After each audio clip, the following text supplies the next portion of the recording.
ناظرین السلام علیکم ورحمۃ اللہ وبرکاتہ۔ سیدھی بات کے روبرو پروگرام میں آپ کا استقبال ہے۔ آپ حضرات اس وقت میرے ساتھ ایک مشہور اور معروف عظیم شخصیت کو دیکھ رہے ہوں گے۔ مجھے نہیں لگتا کہ آپ کو تعارف کرنے کی ضرورت پڑے گی، لیکن اس کے باوجود تمہید میں تعارف لازمی ہے۔ ممکن ہے کہ ایسے افراد بھی دیکھ رہے ہوں جن کو علم نہ ہو۔ حضرت مولانا کلیم پھلتی صاحب سے آپ کو دنیا جانتی ہے، اور دعوتی نقطۂ نظر سے بلکہ دعوتی میدان میں وہ شخصیات جو مولانا سے جڑے ہوئے ہیں یا پھر دیگر ریاستوں میں یا دیگر ممالک میں جو افراد مولانا سے جڑے ہوئے ہیں، وہ ان مولانا کے کام کو مولانا کے اندرون کام کو بھی بہتر انداز میں جانتے ہیں۔ اس وقت میں چاہ رہا ہوں، چونکہ دلی کا دورہ تھا اور مولانا سے خصوصی ملاقات تھی، تو مولانا سے اصراراً کہا کہ کچھ باتیں لوگوں کے سامنے بھی آ جائیں تاکہ لوگ استفادہ کر سکیں۔ جہاں تک مولانا کا تعارف ہے، مولانا دعوتی میدان میں بلکہ ہریانہ، پنجاب اور راجستھان اور کئی ایسے ریاستیں جہاں پر ارتداد کا دورہ تھا، اس وقت مولانا کی جو دعوتی تحریکیں چلی ہیں اور مولانا کی کانفرنسیں چلی ہیں، اس کی مثالیں دی جاتی ہیں۔ اب یہ ہم لوگ دور بیٹھ کر کے فیصلہ نہیں لے سکتے جب تک کہ ہم گراؤنڈ ریالٹی کو نہ جانیں، لہٰذا گراؤنڈ میں اتریں گے اور مولانا کی جتنے مدارس ہیں وہاں دورہ کریں گے تو پھر ساری باتیں سامنے آتی ہیں۔ چونکہ ارتداد کے زمانے میں برادران وطن میں کام کرنا یہ جوئے شیر لانے کے مترادف ہے، لیکن مولانا بآسانی ان کاموں کو کر لیتے ہیں۔ تو اسی نقطۂ نظر سے چونکہ اس وقت ملک کے حالات جو آپ لوگ دیکھ رہے ہیں، وہ ان حالات میں برادران وطن کو جتنا قریب کر سکتے ہیں، یہ ہم تمام لوگوں کی ذمہ داری بنتی ہے۔ اور مولانا کئی سالوں سے بلکہ ایک عرصہ بھی بول سکتے ہیں، عرصے سے اس فیلڈ میں ہیں، دعوتی میدان میں۔ تو مولانا میں آپ کے گھر میں سیدھی بات کی اسٹوڈیو میں آپ کا استقبال کرتا ہوں، اور آپ کا مشکور ہوں کہ آپ نے ہمیں وقت دیا۔ آپ سے جاننا چاہتا ہوں کہ ملک کے حالات جو چل رہے ہیں اس کے وجوہات کیا ہیں، کیا اس کے لیے تدارک ہو سکتا ہے؟ اصل میں یہ بات میں مسلسل عرض کرتا رہا ہوں کہ اللہ تعالیٰ نے ہمیں خیر امت کا فرد بنایا، ایک دائی امت۔ دوسرے لوگ جو ہیں وہ مدعو ہیں، دائی کی حیثیت طبیب کی اور مدعو کی حیثیت مریض کی ہے۔ ہمارا دنیا انسانیت سے رشتہ دائی اور مدعو کا ہے، طبیب اور مریض کا ہے۔ مریض کا مرض کتنا بھی بڑھ جائے، طبیب کو اس سے مایوس بھی نہیں ہونا چاہیے اور اس سے دوری اور بعد بھی نہیں ہونا چاہیے، نفرت، اسے حریف نہیں سمجھنا چاہیے کبھی بھی۔ جو طبیب مریض کے ساتھ ساتھ دو بدو کرنے لگے، مریض چیخ رہا ہے، ہائے میرا پیٹ پھٹا، میرے گردے میں درد ہو رہا ہے، ڈاکٹر صاحب کچھ کر دو، تو ڈاکٹر صاحب بھی یہی چیخنے لگے، تو ظاہر ہے کہ وہ تو مریضوں سے گئے گزرے ہوئے نا، اصل میں یہ بات ہے۔ تو ہمیں پہلی جو ایک المیہ ہے اس وقت دنیا کا، اسپتال انسانیت کا، کہ مریض اپنے طبیب سے بدظن ہے اور طبیب اپنے مریض سے بدظن ہے۔ مریض اپنے طبیب کو کہہ رہے ہیں دہشت گرد ہیں، یہ گندے ہیں، یہ جاہل ہیں، یہ بنیاد پرست ہیں، یہ لڑاکو ہیں، اس طرح کے وہ لگا رہے ہیں وہ۔ اور طبیب اپنے مریض کو کیا کہہ رہا ہے، یہ حریف ہیں، یہ فریق ہیں، یہ دشمن ہیں، یہ غیر ہیں، یہ غیر ہیں، غیر بہت ہی کہتے ہیں ہمارے ہاں دیہات میں، بہت ہی کراہیت کے ساتھ کافر ہیں، کافر کو بہت ہی شدت اور بہت ہی حقارت کے ساتھ کافر ہیں، دوری بہت کے ساتھ ہی بات۔ تو مسئلہ یہ ہے کہ مریض اپنے طبیب سے بدظن ہو جائے تو کوئی حیرت کی بات نہیں، مریض کی ذہنیت بھی مریض ہوتی ہے، مریض پاگل بھی ہو سکتا ہے، شدت درد میں طبیب کو کاٹ بھی لیتا ہے، ڈرپ نکال کے پھینک دیتا ہے، سرنج توڑ دیتا ہے، الٹی کر دیتا ہے، پخانہ تک کر دیتا ہے طبیب۔ اور مریض اور مریض کے گھر والوں کا علاج نہ کر رہے ہوں، مریض مرے جا رہے ہوں، تو مریض اور مریض کے گھر والوں کا غصہ، ہیجان، جلال سب کچھ برحق ہے۔ لیکن طبیب کے لیے گنجائش نہیں ہے کہ مریض سے اس کی نگاہ پھٹ جائے، اس کو غیر سمجھنے لگے اصل میں۔ اور مرض اگر بڑھ رہا ہے تو ظاہر ہے کہ طبیب نے حق ادا نہیں کیا، لیکن نبی نے ارشاد فرمایا کوئی مرض ایسا نہیں جس کی دوا نہ بنائی ہو۔ تو اگر مرض بڑھ رہا ہے تو طبیب کی غلطی ہے۔ تو یہ جو میدان جنگ بنا ہے اور ماحول خراب ہے، اس میں ان لوگوں کی غلطی نہیں ہے بیچارے جو مریض ہیں، ہماری غلطی ہے کہ ہم نے اپنا دعوتی حق ادا نہیں کیا۔ خصوصاً یہ ملک آج بھی یہ صورتحال ہے، میں بالکل بہت ہی اس پر کافی گاؤں کا آدمی ہوں، مگر چونکہ سفر کرتا ہے آدمی تو دنیا کے حالات سے واقفیت ہوتی ہے. جتنے حالات سازگار ہمارے ملک میں ہیں ہمارے لیے دینی دعوتی کام کرنے والوں کے لیے جتنے ہیں پوری دنیا میں ابھی تک کہیں نہیں. پھر دوسری بات، اللہ کے نبی صلی اللہ علیہ وسلم کا ارشاد ہے کہ ایک ارشاد گرامی ہم بچپن سے سنتے آئے ہیں کہ ہندوستان کی مٹی سے محبت کی خوشبو آتی ہے. اقبال نے کہا کہ امیر عرب کو آئی ٹھنڈی ہوا جہاں سے. تو میدان دعوت میں جانے کے بعد اندازہ ہوتا ہے کہ کیسی محبت بھری قوم ہے. ہمارے ایک عزیز نے ایک شعر ایک قلفی والے نے ان سے کہا کہ بھائی جان بڑے اچھے شاعر ہیں وہ، کہ ایک شعر مجھے قلفی پر لکھنے کے لیے بتا دیجئے. تو انہوں نے فی البدیہہ شعر کہا، قریب آؤ تو شاید سمجھ سکو مجھ کو، یہ فاصلے تو غلط فہمیاں بڑھاتے ہیں. یہ فاصلے تو غلط فہمیاں. تو اگر آپ باریکی سے دیکھیں گے تو یقیناً یہ اندازہ کریں گے کہ قوم بہت ہی محبت بھری ہے. کاش ہم نے ان کا حق ادا کیا ہوتا. یہ بات ہے. چھوٹی مثال میں عرض کروں، ابھی قریبی زمانے میں چٹ پٹ واقعات تو ہو رہے تھے بی جے پی کی حکومت آنے کے بعد. بی جے پی کی یہ موجودہ سینٹر میں حکومت آنے کے بعد کے حالات کو ہم زیادہ ذرا منفی انداز سے دیکھتے ہیں. تو اس میں ایک آدھ واقعہ گو کشی کے نام پر کسی کو ستا دیا، کسی کو ٹرین میں اس کو کر دیا، یہ کر دیا، یہ سب کچھ ہوتا رہا. لیکن فسادات کا سلسلہ ہوا ہے اب شاہ گنج، یہ جو ہے کاس گنج سے شروع ہوا. کاس گنج میں شروع ہوا. کاس گنج میں ہمارے ایک جاننے والے ہیں نوشاہ صاحب، وہ لکھیم پور گولا کے رہنے والے ہیں. وہ ہمارے ایک دوست ہیں، ساتھی، ان کے برادر نسبت ہی ہوتے ہیں وہ. تو وہ بیچارے وہاں ملنے کے لیے گئے تھے اپنی بیٹی سے. تو وہ موب نے ان کو پکڑ لیا اور پھر مارو اسے، مارو اللہ کو، مارو مارو. اور اس پر ایک پتھر لگا اور ایک آنکھ پھوٹ گئی ان کی بیچاروں کی. وہ اس کے بعد کسی نے پوچھا کہاں کا رہنے والا ہے تو؟ اللہ جی. انہوں نے بتایا میں تو گولا کا رہنے والا ہوں، بیٹی سے ملنے. ارے یہ تو باہر کا ہے، تو باہر کا ہے. سب پیچھے ہٹ گئے، باہر کا ہے، باہر کا. انہیں گاڑی میں بٹھایا، چابی دی، کھڑکی بند کی، اور پھر 2 موٹر سائیکل والوں کو بھیجا کہ جاؤ بھائی دیکھو اس کو، یہ باہر کا ہے، اسے جاؤ بھیجو.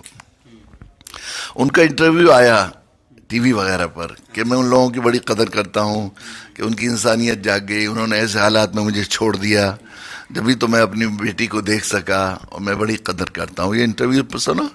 تو اگلے روز جو ہے وہ دینک جاگرن میں بھی ایک جو ہے انٹرویو صاحب کا آفر چھپا، اور بعد چینلوں پر بھی آیا، سوشل میڈیا پر بھی آیا. 2 لوگوں نے، جن میں کوئی ایک مشرا ہیں یعنی برہمن ہے وہ، اور ایک کوئی اور ہیں، انہوں نے یہ آفر کیا، انہوں نے یہ بات کہی کہ نوشاد بھائی جیسے انسان اس مٹی، اس دھرتی پر ایشور کے دودت ہیں.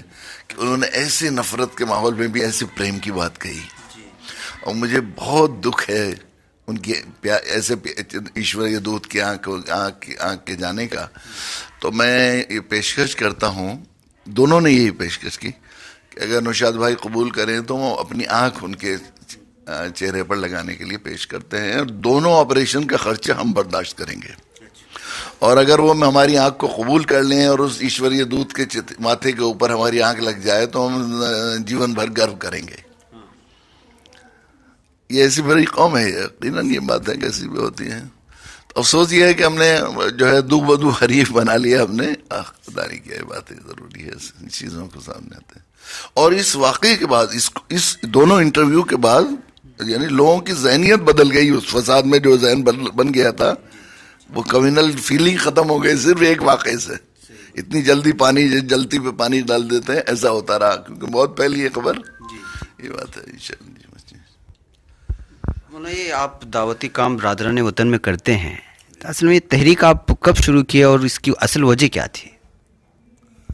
بس ابھی تو دعوت کا کام کہاں کرتے ہیں، ہمیں تو صرف اپنے حضرت والا کی جوتیوں کے صدقے میں ہم نے اعتراف کرنا شروع کیا ہے کہ مجرم ہم ہیں، ہم نے ظلم کیا، ہم نے حق تلفی کی ہے. بس یہ ہے. از خود جو اسلام کی طرف بے چین ہے، یہ علم عقل کا زمانہ ہے، اور علمی عقلی ذہنیت کو، سائنٹیفک سوچ رکھنے والی ذہنیت کو اسلام کے علاوہ کوئی مذہب مطمئن نہیں کر سکتا. وہ دین فطرت ہے، اللہ کا بنایا ہوا مذہب ہے. تو یہ تو اس کے اندر کی پیاس ہے ہر روح کی. اللہ بربکم سب کو سبق پڑھایا ہے اللہ تعالیٰ نے. تو پیاسا شدید پیاسا ہو، اور اس کے ہونٹوں پر اگر ذرا سا گلاس ٹھنڈے پانی کا لگا دیں گے، وہ چھین کر پینے کو تیار ہے. صورتحال ہے.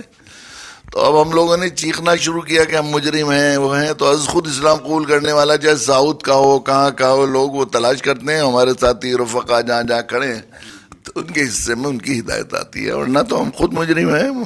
ہم بھی بتکلف کہنا شروع کیا, ہمیں بھی احساس نہیں جرم کا یقیناً, مگر یہ سب کچھ میرے حضرت والا حضرت مولانا علی میاں نور اللہ مرقدہ کے جوتوں کا صدقہ ہے, کہ انہی کی دعاؤں اور انہی کی توجہ عنایات کی وجہ سے اللہ تعالیٰ نے کچھ نہ کچھ نام کر دیا ہے اس کا, ورنہ تو میں تو سوچ بھی نہیں سکتا تھا کہ میرے سامنے کوئی کلمہ پڑھے گا. میں تو اس کا تصور بھی نہیں تھا کہ میرے سامنے کوئی کلمہ. اصل اس کے پس منظر میں تو بات یہی ہے کہ اللہ کے یہاں سے فیصلہ ہوتا ہے. میرے حضرت والا حضرت مولانا علی میاں نور اللہ مرقدہ اکثر کئی دفعہ مجھ سے یہ بات فرمائی, ایک دو خطوط میں بھی یہ بات حضرت نے تحریر فرمائی کہ ہماری والدہ ہمارے لیے سب سے زیادہ یہ دعا کرتی تھی کہ علی تمہارے ہاتھوں پر جوق در جوق لوگ اسلام قبول کریں, تو یہ دعا تمہارے لیے بیک واسطہ قبول ہو گئی ہے. تو میں تو سمجھتا ہوں ظاہری اسباب میں اور کوئی چیز نہیں ہے بالکل بھی. ہمارے ساتھیوں ہم نے تھوڑا بہت ٹریننگ کا سلسلہ دعوت کا اور کیمپ وغیرہ لگتے ہیں, مگر مجھے تو بالکل الف با بھی نہیں آتی دعوت کی, بالکل کچھ بھی نہیں. نہ میں نے کیمپ کوئی اٹینڈ کیا ہے, نہ مجھے کوئی تربیت ہے, نہ مجھے بات کرنے کا سلیقہ ہے. بس یہ حضرت کی دعا والدہ کی اور حضرت کی دعائیں لگ گئی ہیں تو اس کی وجہ سے نہ ہو رہا ہے, بس وقت یہ ہے. مولانا یہ تو آپ کا اخلاص ہے کہ آپ یہ الفاظ استعمال کر رہے ہیں, لیکن گراؤنڈ ریئلٹی کیا ہے میں بھی جانتا ہوں. لیکن ان چیزوں کو سامنے رکھ کر کے یہ کہ بے وجہ جو ہے ہم اس کو طول دیں, مجھے ایک جواب چاہیے. اس جو بھی ہے آپ نے برادران وطن میں ہم نے اپنے حق تلفی کیا, ہم نے ان کا حق ادا نہیں کیا, لیکن اس کے باوجود کچھ حقیقتیں ہیں جو پولیٹیکلی ہو یا پھر ہم سیاسی انداز میں دیکھیں, سماجی طور پر جو نفرت بڑھ رہی ہے, تو اس کے لیے آپ کیا کہیں گے کہ جو ہے اس وقت جو بی جے پی مرکزی حکومت آنے کے بعد جو حالات پیدا ہوئے ہیں اس کے لیے؟ اصل میں سمجھتا ہوں کہ عوام الناس میں بہت زیادہ نہیں بڑھ رہی ہے. یہ چونکہ میڈیا کا دور ہے, سوشل میڈیا کا, واقعات تو بہت پہلے بھی ہوتے تھے. یعنی جس وقت منڈل کا وہ ڈالا تھا انہوں نے, کیا نام ہے ہمارے وی پی سنگھ پرائم منسٹر نے, اس سے پہلے کیسے حالات تھے. ہمیں اپنے 84 سے لے کر 87 تک میرٹھ میں لگاتار کرفیو لگا رہا اور گرد و نواح میں مسلسل فسادات ہوتے رہے.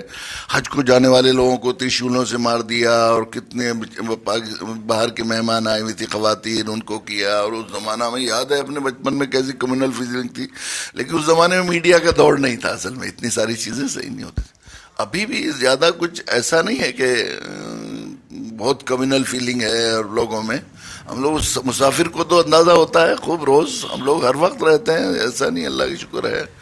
کئی دفعہ مجھے اپنی طور پر چونکہ ان چیزوں سے وہ ہوتا ہے, کبھی کبھی گاڑی میں بیٹھے تو کوئی خاتون جہاز میں برابر میں بیٹھی ہے, کوئی لڑکی ہے کوئی, تو اسے اجنبیت سی محسوس ہوگی. مگر میں قریب بیٹھ گئے جب جہاز میں تو اندازہ ہوا کہ کوئی ایسا اجنبیت محسوس نہیں ہوئی, بلکہ وہ بچہ بیٹھا, کل بھی میں آ رہا تھا ایک, تو اس نے بچے کو گود میں دے دیا میرے, برابر میں بیٹھی تھی ایک بچی, وہ کھیلنے لگے گا بچہ, تو میں سوچ رہا تھا کہ یہ ذرا انہیں ایسا لگے گا اجنبیت سی محسوس ہوگی داڑھی والے سے آج کل جو چل رہا ہے پر, تو اس نے مجھے گود میں دے دیا بچہ.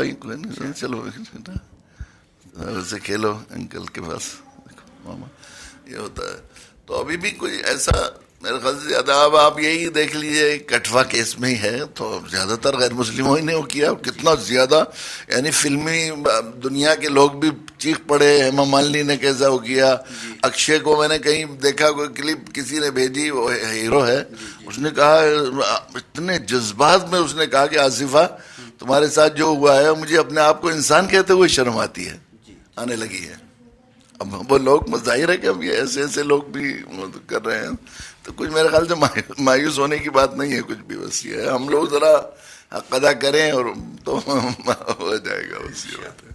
اس کا حق مارا جاتا ہے. ایک بات یہ بھی ہے کہ آپ کہیں سے آئے ہو, بھٹکل سے آئے تھے آپ, تو کسی نے دیا کہ بھی ہمارے چچا وہاں کوئی آدمی بھی یہاں کا تھا دلی کا, کہ ذرا یہ اتنی چاکلیٹ اور یہ 10,000 روپے فلاں ہمارے بھیا کو دے دیجئے.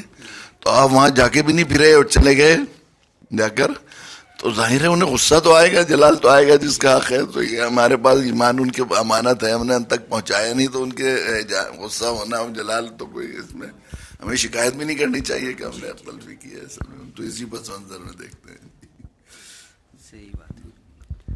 مولانا ابھی آپ علماء اکرام کو اور دیگر احباب کو اسی دعوتی لائن سے آپ کیا پیغام دینا چاہتے ہیں؟ اصل میں وہ میں دیہات کا آدمی ہوں, اپنی سطحی اور اپنی معیاری کی زبان بھی استعمال کرتا ہوں. میں ایک مثال دیا کرتا ہوں کہ ہمارے میرا پور ایک قصبہ ہے وہاں مظفر نگر میں, وہاں ایک منشی جی ایک ہمارے عزیزوں اسکول چلاتے تھے, اس میں پڑھایا کرتے تھے. تو ان کا ایک چورن بناتے تھے, وہ اس پر بڑا اعتماد تھا انہیں. کوئی بھیڑ کاٹ تدیاں کاٹ لیتا تھا تو اس کو چورن لگاتے تھے. کسی کے گھٹنے میں درد ہو جائے تو جلدی اسے پانی لائیں گے اور اس کو مل دیں گے. کسی کی آنکھیں دکھنے لگیں تو وہی چورن کھلاتے تھے. کسی کو کچھ ہو جائے تو وہی کرتے تھے. بات ہے تو میرے ساتھ بھی مسئلہ یہی ہے کہ مجھے دعوت کے ایک چورن کا اتنا تجربہ ہو گیا ہے اور ایسا اس پر اعتماد ہو گیا ہے. اور خود اعتماد کیوں نہ ہو, میں تبھی میں حقیقی کی بیاض حقیقی میں کنتم خیر امت اخرجت للناس تأمرون بالمعروف. حضرت عمر رضی اللہ عنہ کا ایک ارشاد میں نے تفسیر کی کتاب میں پڑھا ہے کہ تمہاری سرداری دعوت کی شرط کے ساتھ مشروط ہے. اصل میں اب دعوت کریں گے نبیوں کی راہ. یہ جو ذہن میں ایک دفعہ بہت آتا ہے اشکال, نوجوان تو بہت کہتے ہیں بھائی خیر امت کا ہے قرآن نے اور مسلمانوں کی ذوب و حالی و پرستالی سامنے ہے. تو اصل میں یہ اس ارشاد سے اندازہ ہوتا ہے کہ ہر عبداللہ عبد الرحمن خیر امت نہیں ہے, بلکہ نبیوں کی راہ جو چلے گا وہ خیر امت ہے. جو بنیوں کی راہ چلے گا, فقیروں کی راہ, سخیوں کی راہ ہے نا نبیوں کی راہ, خیر خواہوں کی راہ. اور یہ بنیوں کی راہ ہوتی ہے سب سے لوٹنے کی راہ. تو بنیوں کی راہ چلے گا تو خیر امت کہاں کہلائے گا. اصل میں یہ علاج ہے میرا. شکریہ مولانا. ناظرین, یہ تھے مولانا کلیم پھلتی صاحب.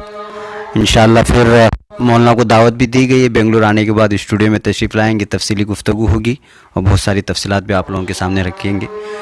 انہی پیغامات کے ساتھ ہمیں یہاں پر اجازت دیں. السلام علیکم ورحمۃ اللہ وبرکاتہ.